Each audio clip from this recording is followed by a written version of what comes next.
Bonjour à tous, je suis Didier Mazier, je vous souhaite la bienvenue. Je remercie les fidèles abonnés qui suivent cette chaîne. N'oubliez pas de partager ces vidéos, c'est très important de le faire, bien entendu sur YouTube, mais également sur des réseaux sociaux professionnels comme LinkedIn, et puis également sur Facebook. Vous pouvez d'ailleurs vous abonner à ma page sur Facebook de manière à recevoir éventuellement les notifications quand les vidéos sont publiées, c'est-à-dire tous les lundis autour de 11h30 heure de Paris.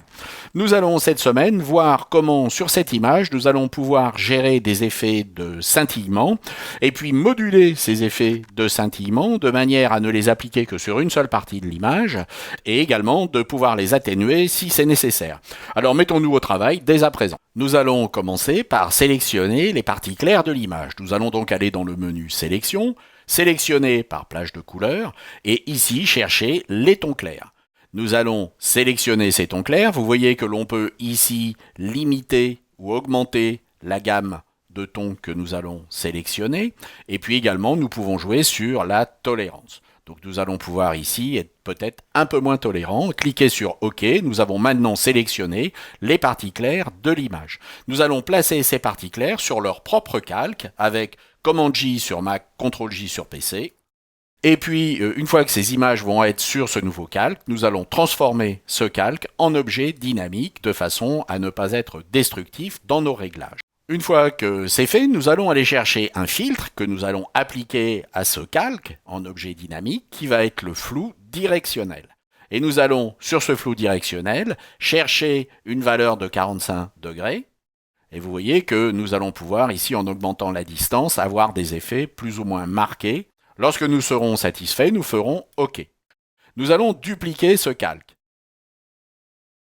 Nous avons dupliqué notre calque. Nous allons maintenant ici appliquer un autre filtre de flou directionnel. Donc nous pouvons double-cliquer sur la ligne du filtre de façon à pouvoir le rééditer. Et nous allons inverser la valeur, c'est-à-dire que nous avions un filtre à 45 degrés, nous allons passer maintenant à moins 45 degrés. Et vous voyez que nous avons maintenant un scintillement en forme de croix. Prenons maintenant simplement ces deux calques et créons un groupe d'après ces calques. Nous allons pouvoir placer ici un masque sur le groupe.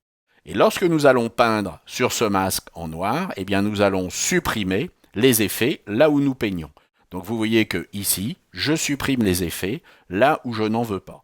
Si par exemple je veux avoir tous les véhicules nets, et puis le premier plan net, eh bien je vais progressivement masquer les effets qui sont rassemblés dans le groupe. Vous allez pouvoir bien entendu au fur et à mesure voir ce que vous faites ici sur votre calque. Vous pouvez également avec la touche majuscule en cliquant activer et désactiver ce calque. Et vous pouvez avec la touche commande voir ce que vous avez fait. Et vous pouvez également avec la touche option aller voir votre calque. J'espère que cela vous a intéressé et vous sera utile non seulement pour travailler sur des photos de nuit, mais également sur des objets comme par exemple des bijoux, des diamants, etc. Et puis je vous dis à la semaine prochaine. Au revoir.